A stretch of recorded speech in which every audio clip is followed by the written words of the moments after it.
Today on Big Robb Builds, guys, we are brewing up a Bitter X West Coast IPA recipe, also known as the Bitter Bitch.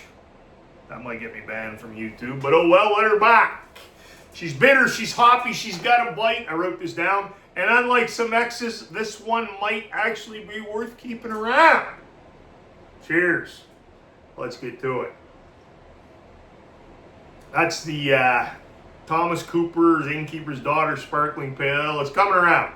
If you haven't watched those video series, man, it was a disaster. Cluster thick.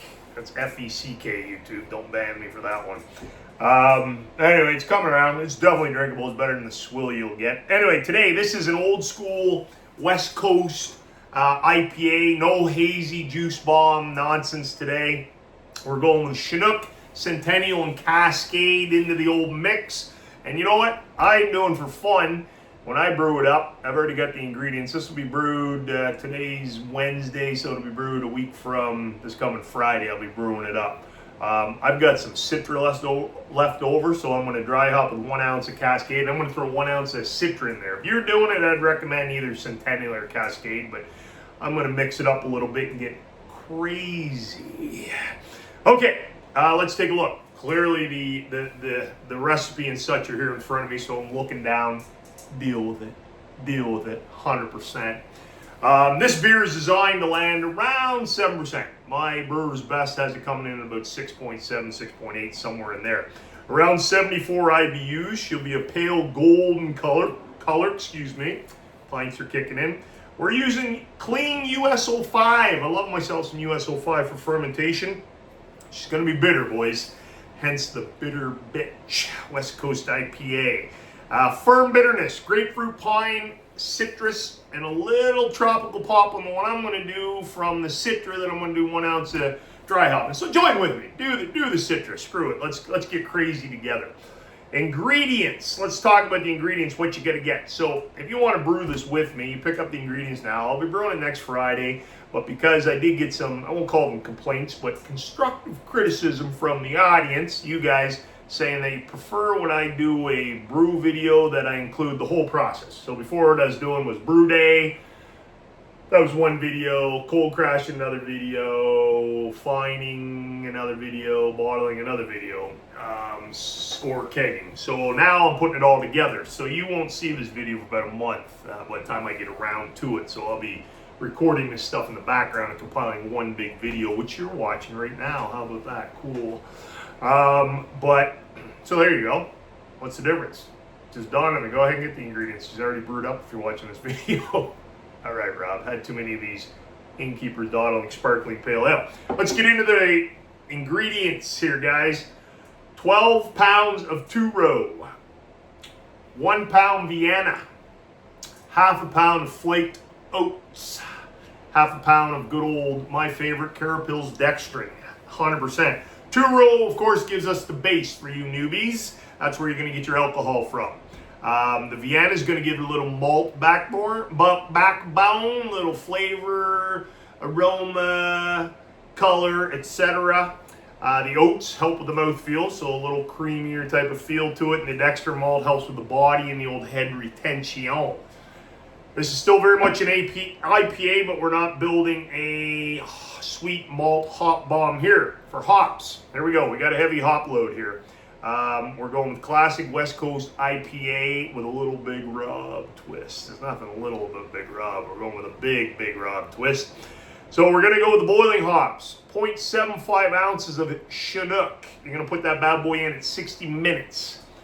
0.5 ounces of Centennial at 30 minutes. I just realized that I am, said clearly the beers are kicking in. You're going to see this video today. This is not the brew video. This is a recipe video, so you can go get the ingredients to brew with me. So this will be the recipe video. Oh, load. And then a week from now, I'm going to do the brew video, which will take me about a month before I get that live. So you can go get this brewed up before I can get the video up, the brew video. This is the recipe video, 100%. All right, boil hops, 0.75 ounces Chinook, 60 minutes. Then we're going to go with 30 minutes. We're going to do another 0.5 ounce Centennial. And then at 10 minutes, we're going to do Cascade. Whirlpool, we're going to do 1 ounce. We're going to whirlpool for 15 to 20 minutes. If you don't know how to whirlpool, you can check out my blog. I'll try to remember to put a link under this video so you can go check out how to whirlpool. Very simple. Drop the temperature out to the boil down to 170 degrees Fahrenheit. Make a whirlpooling motion with your mash paddle or whatever your setup allows for, and just let the grains soak. And that's it. You can even do a hop stand. Same thing. You just drop the hops in the same temperature. Whirlpooling is a little better, but whatever. That's all you do. You basically let these hops soak at 170 degrees Fahrenheit. 1 ounce Chinook, 1 ounce Centennial, 1 ounce Cascade. Then we're going to dry hop this bad boy. I would do it with 3 to 4 days left in however long you ferment. So we're going to go with 1 ounce of Cascade. Traditionally, I would say let's do 1 ounce Centennial, but because I don't got Centennial, and I said, you know what, I got a ton of Citra here, I'm going to throw Citra in 1 ounce. So you do you, boo. You let me know how you do. Let me know which one you use. That should give us bitterness, pine, grapefruit, citrus, and just enough Citra to make the aroma pop. Brew day flow, I've got it written at. So we're going to heat you guys know how to brew. Heat the strike water. We're going to mash at 153 degrees. They're saying here 75 minutes. I don't know why I put that there. I mash for 60 minutes. You don't need to do 75. Mash out. We'll do mash out for 10 minutes at about 169 degrees. And then bring yourself, just typical brewing process. I don't know why I wrote this in here. Bring it to a boil for 30 minutes. Of course, you want to spurge before that. You want to spurge and then bring it to a boil. 60-minute boil. Add the hops as per the schedule I just gave you. Chill, cool down. The whirlpooling temperature, which is 170 degrees Fahrenheit.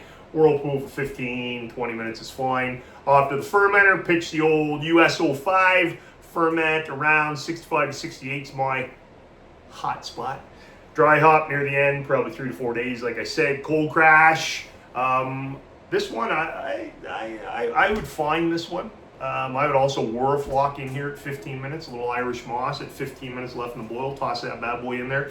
I like a clear West Coast IPA. And this bitter batch, she's going to be a clear one. She's clearly a bitter batch. You can tell I'm not jaded or anything. And then cold crash package. What else can I tell you? I did take some notes. This is the kind of IPA that used to punch you in the mouth a little bit. This one, it will, because it's pretty high up there. It's going to be quite bitter. I would expect a nice punch to the old chops. West Coast IPA should be clean, crisp, bitter, hoppy, and dry enough you want another sip. And I like them clear. It's not to make a hop soup. That's not what we're trying to do. The goal is balance with attitude. All right, guys, that's it. This Bitter X West Coast IPA, also known as the Bitter Batch. She's bitter, she's bold. Hopefully doesn't ruin my life again, but we shall see. That's what I got, guys. If you're new to brewing, be sure to check out my Beginner Brewers Bootcamp under in the description. It's free 7-day bootcamp I put on, as well as I also give away my top 5 best-selling recipes from my brew pub. You can pick those up as well. And if you got any questions, be sure to reach out, guys. That's what I got. Let me know if you're going to brew it up. And I'll be back with the brew day, which will probably be 3 weeks to a month from now. And then we'll also then proceed with the taste test, which will be a separate video because we all love a taste test. Oh, yeah. That's what I got, guys. Big Robb, well,